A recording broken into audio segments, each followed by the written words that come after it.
speak the language that they can understand, and that language that is we have to stand up. And how we're going to do that, we have to modernize our military. It's about time. Sumabog sa galit ang mga senador sa pagdinig sa Senado at tila nagkaisa sila ngayon laban sa mga mapagsamantalang dayuhan ang mga Chinese. Sa unang pagkakataon ay ipinalabas at ipinakita ni Senador Francis Tolentino sa pamamagitan ng video presentation ang nangyaring pang-aagaw ng China Coast Guard sa China rocket debris mula sa kustodiya ng isang team ng Philippine Navy sa karagatan malapit lamang sa Pag-asa Island, Kalayaan sa West Philippine Sea. Nangyari ang insidente noong November 20 sa West Philippine Sea kung saan pinutol ng personnel ng China Coast Guard ang tali na ginamit upang mahila ang China rocket debris sa kalupaan. Sa video ay maririnig pa ang pagsigaw ng Navy personnel ng ating bansa matapos makita ang pinuputol ang tali ng mga China Coast Guard personnel para makuha ito. What are you doing?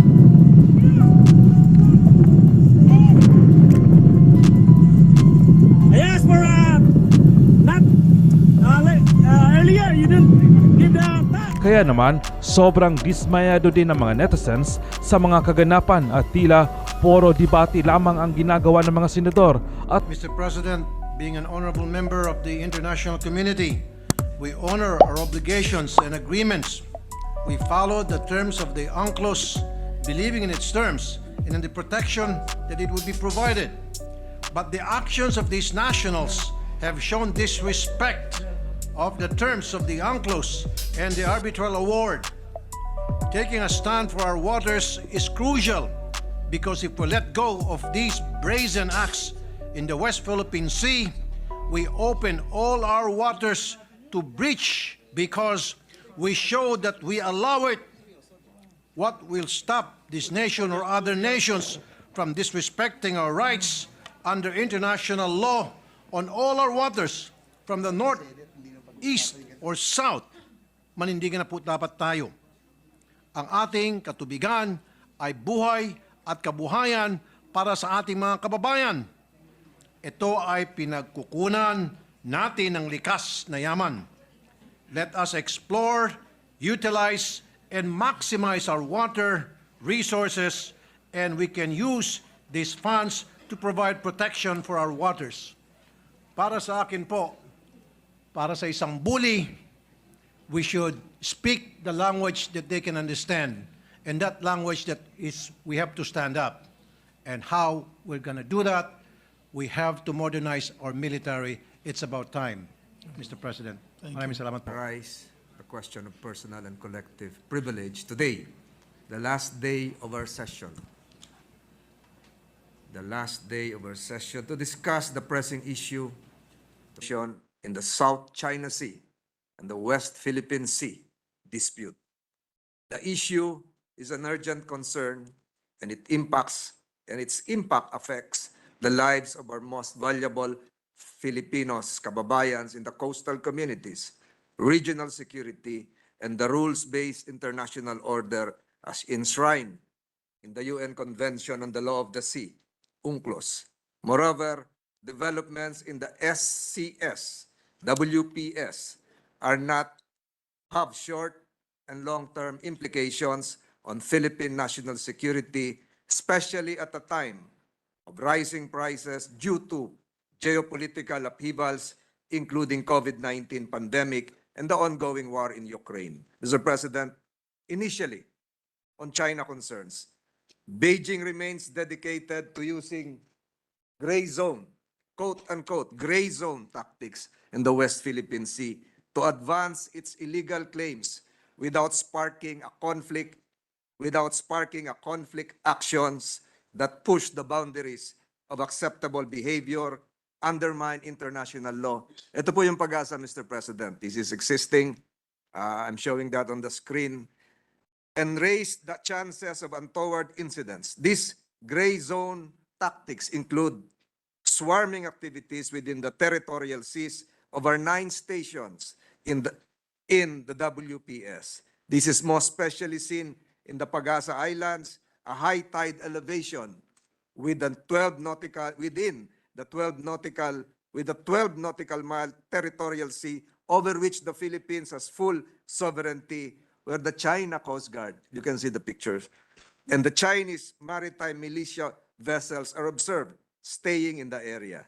China is becoming more brazen in its actions toward the Philippine maritime forces in the West Philippine Sea, from aggressive maneuvers by China Coast Guard, CCG vessels in Bajo de Masinloc, to interfering in the provision of humanitarian supplies to government personnel abroad, the BRP Sierra Madre in Ayung and Siol. Beijing's assertiveness continues despite numerous diplomatic protests over such activities. I'm glad that some officials of our Department of Foreign Affairs are here present as I speak.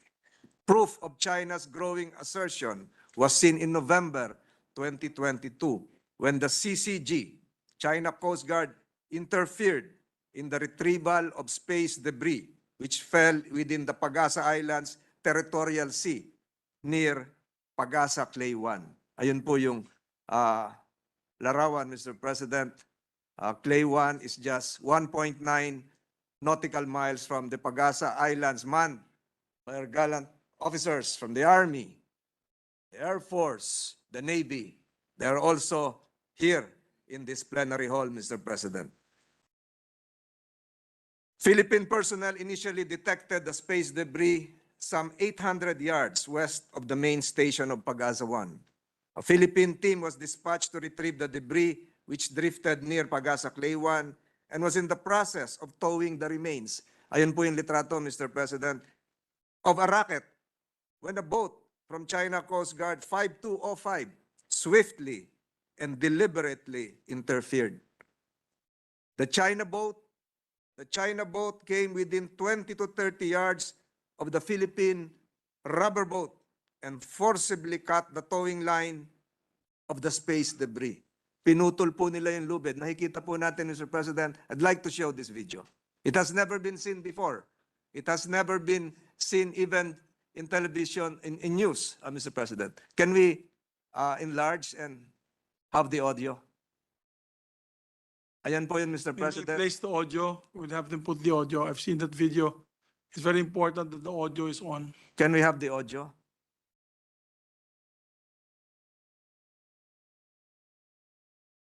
Yes, I would like to let our colleagues know. I think this is the first time we've made this video.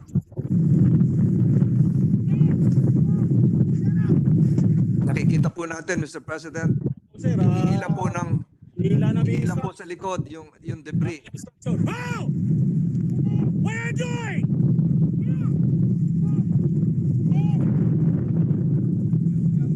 I asked for not earlier. You didn't give the not.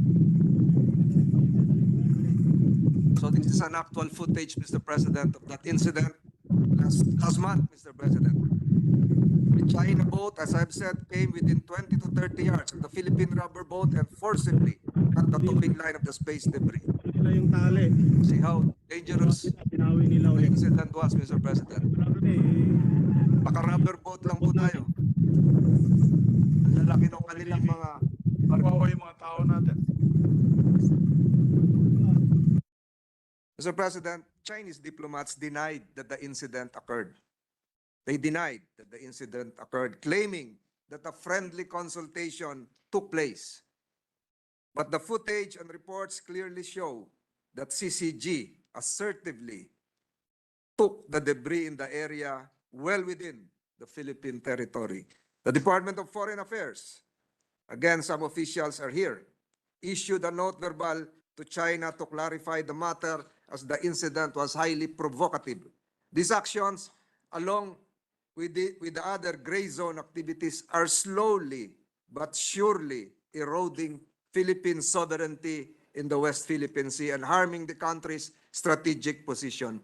Mr. President, yan po ay isang larawan ng space debris. Mr. President, my colleagues, this is not the first time that Chinese rocket debris has fallen within Philippine territory or territorial waters. On October 6 and November 7 this year, similar rocket debris were recovered in Calintaan, Occidental Mindoro, and Busuanga, Palawan. Even earlier, Mr. President, in July 2022, Chinese rocket debris was also recovered off Occidental Mindoro. This debris, as shown in the picture, fell in Philippine archipelagic waters of Palawan and Mindoro Occidental and within the Pag-asa Islands territorial sea, where Clay 1 is located. Significantly, the Chinese Coast Guard retrieval of the debris of Clay 1 is a gross violation of Philippine sovereignty, as Beijing has no jurisdiction over Philippine territorial sea. Further, CCG's interference in the retrieval also violated the right of innocent passage under the 1982 UNCLOS, yet another incident in a long and sustained record of repeated violations of international law. Lastly, China's actions demonstrate that Beijing does not recognize the 2016 arbitral award, which establishes a 12 nautical mile territorial sea in the Pag-asa Islands. The rocket debris retrieved bear the markings of China's Long March 5B rocket. I'm showing the picture right now. Incontrovertible proof of the provenance of the remains recovered in Occidental Mindoro, Palawan, and in the Pag-asa Islands. China acceded to the 1967 Outer Space Treaty, and Beijing must request the return of space debris which fall in the territory of other states, like the Philippines, like Pag-asa Islands in the Philippine case, rather than merely seizing the same. These repeated violations, Mr. Senate President, my dear colleagues, is a breach of Philippine territorial integrity, and the irresponsible rocket launches are scattering debris that can threaten Filipinos who are plying the West Philippine Sea and our archipelagic waters. These incidents cannot be allowed to continue, as they not only can potentially harm Filipino fishermen, but the Chinese Coast Guard actions also violate Philippine maritime rights, as enshrined in the UNCLOS and the arbitral ruling award, Mr. President. In this, Mr. Senate President, my dear colleagues, we are on the right side of international law. And gross violations like this cannot be allowed and should not be allowed to continue. Before I end this speech, Mr. President, let me stress that it is high time that the government prioritizes South China Sea, West Philippine Sea, as the Philippines has become the laggard among the claimants, a status that threatens not only the country's sovereignty, but also the livelihoods of thousands of Filipino fishermen and the nation's energy and food security. With one strident voice, Mr. President, let us continue to denounce the brazen intrusions into our maritime territory and do all within our power to assert our rights. The rule of law is behind us with the 2016 arbitral ruling. Let us continue to strengthen and solidify our strategic alliances towards this end. For at the end of the day, Mr. President, this is not a fight not only for territory, the environment, and for invaluable resources. It is about taking a stand against oppression, which is sadly increasing in many parts of the world. Mr. President, we shall not surrender quietly to an invasion of our free and democratic nation. Salamat po, Mr. President. On the onset, we'd just like to thank the good gentleman from Cavite for bringing this matter up. We salute you, sir, for your patriotism and bringing this to national awareness. Thank you for sharing this information to us. Mr. President, our Senate President pro tempore, Senator Loren Legarda, would like to make a manifestation or ask some questions. I move that she be recognized, Mr. Our President. distinguished lady senator from Antique and the Republic of the Philippines, Senator Legarda, is recognized. Thank you, Mr. President. I would like to associate myself with a good senator from Cavite in the Philippines for bringing this decades-long issue on the floor today on our last session day. I know that we have discussed this issue many times over, the good senator, a very knowledgeable man, has stated the international agreements that our neighbor in Asia has violated. He has so explicitly, clearly mentioned about the breach of the arbitral ruling, the breach of our national territory and sovereignty. And I believe that no elected official in this chamber today would allow this to happen. And so, my simple question to the good gentleman, as the Senate President mentioned, on your patriotic manifestation today is, what is it yet, Mr. President, can we do to help our country to assert our sovereignty and our ownership of the territory that these neighbors in Asia are violating repeatedly? And how else can we help fisher folks, families and communities who live in coastal areas? And the video that was shown by the good gentleman from Cavite has clearly shown how inferior we are in terms of equipment, a rubber boat, as compared to the boats that were featured in that video. May this representation, Mr. President, know from the good senator from Cavite, as a national security administrator myself, how else can we help the Philippine Navy, the fisher folks, not just in Palawan, in all coastal areas, and every Filipino living today and in the future, because, as you yourself have said, the effective implementation of the Hague ruling is our duty, and it is the least we could do for the next generation of Filipinos. Back to my question, Mr. President, may I know, as an Air Force officer and someone who loves our country deeply, may I know how else can we help the Navy? How else can we help our country? Aside from the note verbal, aside from privileged speeches, ano pa po ang kailangan natin gawin para tigilan ng ating kaibigan na malaking bansa sa Asia ang kanilang pang-aabuso at hindi pagsunod sa isang maliwanag na ruling na dapat nilang respetuhin. Bawal ang bully sa mundo. Mr. President. President, I'm aware that the other side is listening, but I want them to hear it. That's but why Mr. I am making Mr. my voice President, loud and clear. Mr. President, I'm not saying it was a bully. Bawal ang bully. Kung sino ang matamaan, silang masaktan. Mr. President, I recall that a month ago, we had visitors from Vietnam. We were there. We welcomed them. I think, Mr. President, part of my speech is to solidify and strengthen our strategic alliances. But beyond mere courtesy visits, I think we have to engage Malaysia. We have to engage Vietnam. We have to engage the other claimants, Mr. President, to make our positions unified. And that would probably include Taiwan.